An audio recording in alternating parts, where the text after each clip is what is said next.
Hey everyone, I want to show you now a minimal search with hx push URL true with filters. A little like what we did previously, but with more stuff. You will see, but not with these filters.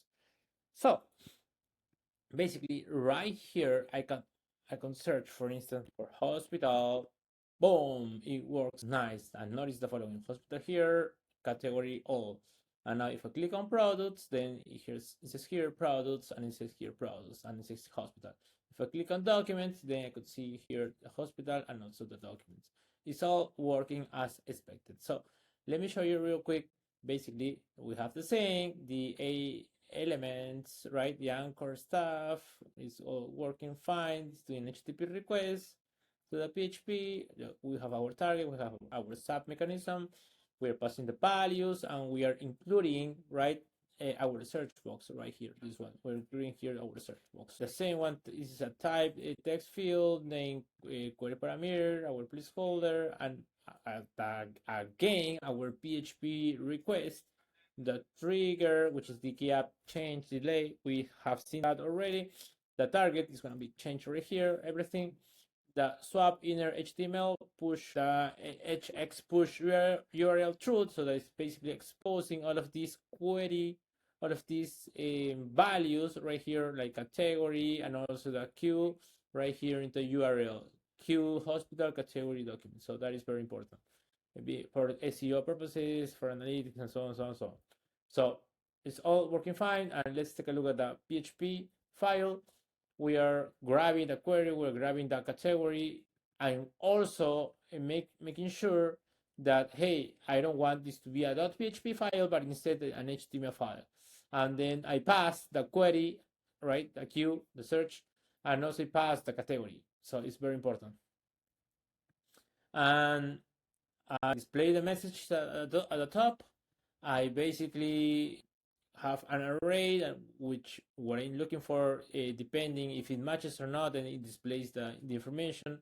Like for instance, if I type for host, then it's gonna search for hospital bed, this one, and the other one is hospital use case, and it's all right here into this logic.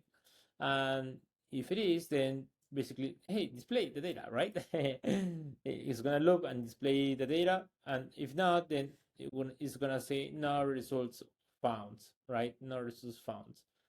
So that's basically it. It works pretty awesome, fantastic. Something additionally I want to mention is that if we remove this hx push URL true, you're gonna see something here, hospital. There you go. That is still working. You may be wondering, hey, Roro, but you told me you told me that about the hx push URL true, right? That this could work. Yes, because that passes to the query argument.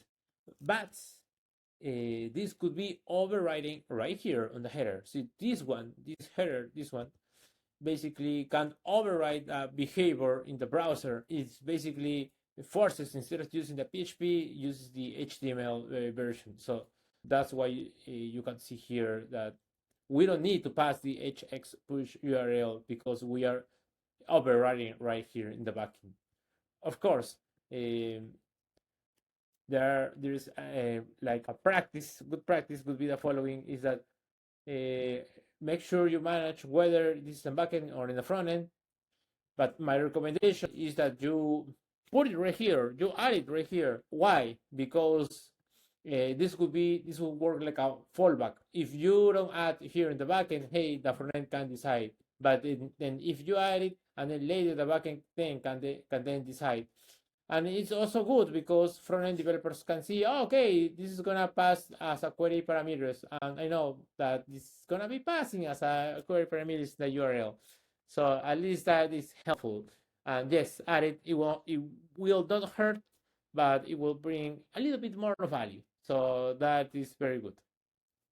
So I hope you like this demo. Yeah, see you in the next video. Confetti. Ta-da!